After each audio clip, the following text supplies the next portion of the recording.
Let's talk about the Supreme Court, the 9 justices whose decisions shape our lives, often while barely agreeing on lunch, let alone the law. In today's divided climate, a unanimous decision is rarer than a cat filing taxes. Usually, we get split votes and fiery dissents that read like intellectual cage matches. But sometimes, the court surprises everyone with a 9-0 decision, a legal solar eclipse. In the 2022 term, only about 29% of their decisions were unanimous. So when all 9 justices agree, it means the law is crystal clear.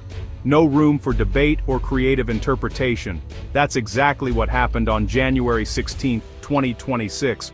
A landmark, unanimous opinion that rewrote the rules on police use of force. Justice Sotomayor wrote the opinion. No dissents, no concurrences, just one clear message. The court declared that a certain way of judging police violence wasn't just wrong, it was fundamentally unconstitutional. This kind of clarity sends a powerful signal to every court, police department, and citizen. The old way is over, and the new rule is here, effective immediately. The Supreme Court didn't just nudge the law, they grabbed the wheel and steered it back on course. For an issue as vital as police use of force, that kind of unity is a game changer. So, what was the problem that brought the justices together? It's called a circuit split. The U.S. is divided into 13 federal circuits, each with its own appeals court. Sometimes they interpret the same law differently. That means your constitutional rights can change depending on your zip code, a legal lottery. This was happening with the Fourth Amendment and police use of force. The Fifth Circuit, Texas, Louisiana, Mississippi, used a strict, controversial rule.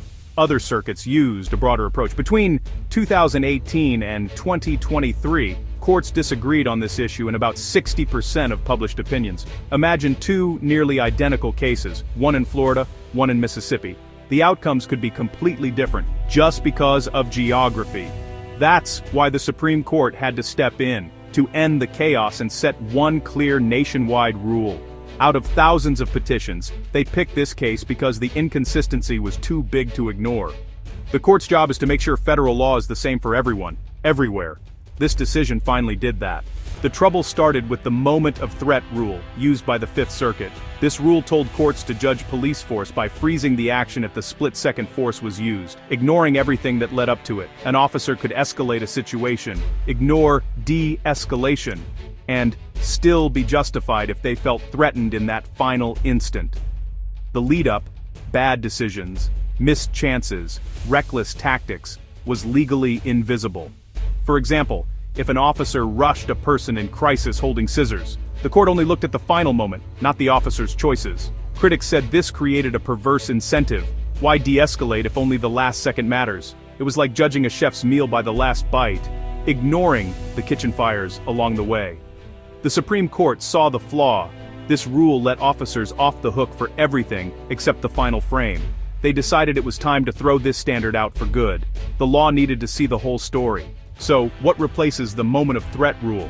The totality of circumstances standard. Instead of focusing on a single instant, courts must now consider the entire encounter, from start to finish. Every action, decision, and missed opportunity is part of the legal analysis.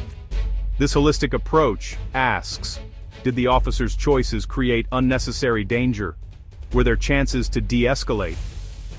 Justice Sotomayor pointed to decades of precedent, cases like Tennessee versus Garner and Graham versus Connor, where the court said reasonableness means balancing all the facts. The moment of threat rule was a rogue outlier. Now, courts must rewind the tape and look at the whole story. In our earlier example, a court would consider whether the officer could have kept their distance or called for help, not just the final moment. The officer's role in escalating the situation is now central.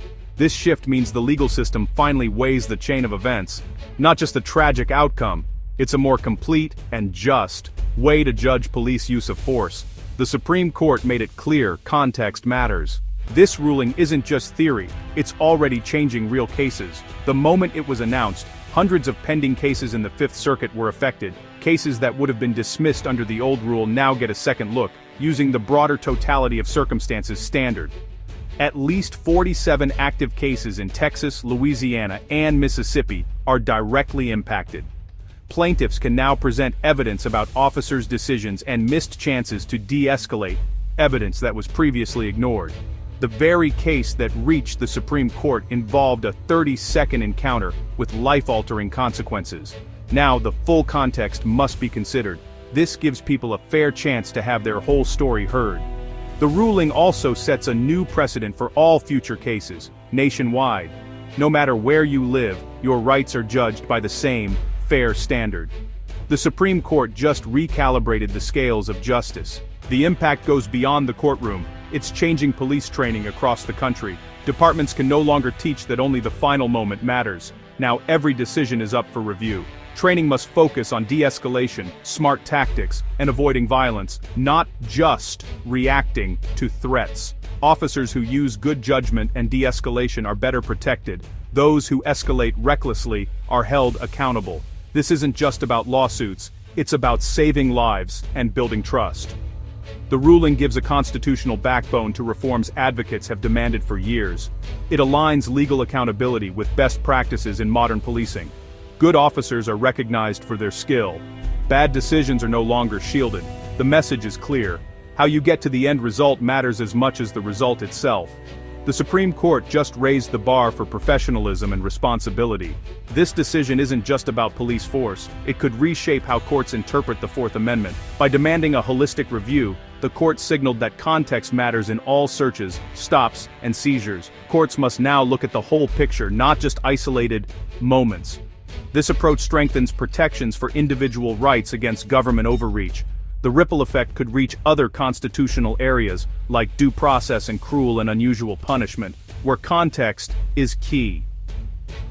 Lawyers and judges may cite this ruling to argue against narrow, restrictive interpretations of rights. This is how constitutional law evolves. One landmark case creates ripples that reshape legal thinking. The justices reaffirmed a core principle: rights can't be protected by looking through a keyhole. You have to open the door and see the whole room. This decision champions a more just, comprehensive way to interpret our most important laws. Why does this unanimous decision matter to you? Because it's about fairness and equality under the law. Before, your Fourth Amendment rights could change just by crossing a state line. Now there's one standard for everyone. The law is the law, whether you're in Alaska or Texas. This ruling promotes better policing by holding officers accountable for their decisions and encouraging de-escalation. It's not anti-police, it's pro-good policing, protecting officers who do the right thing and holding others accountable. It brings new accountability to the justice system, ensuring the full story is told in court. The moment of threat rule created a blind spot. Now, every action and decision can be examined. People harmed by excessive force get a fair chance at justice. The 9-0 decision is a powerful reminder. The Constitution promises equal rights and protections for all. The law will be applied fairly, and the system will look at the whole truth. In a divided time, all 9 justices agreed. No shortcuts, no blind spots, no exceptions. One standard of justice for everyone.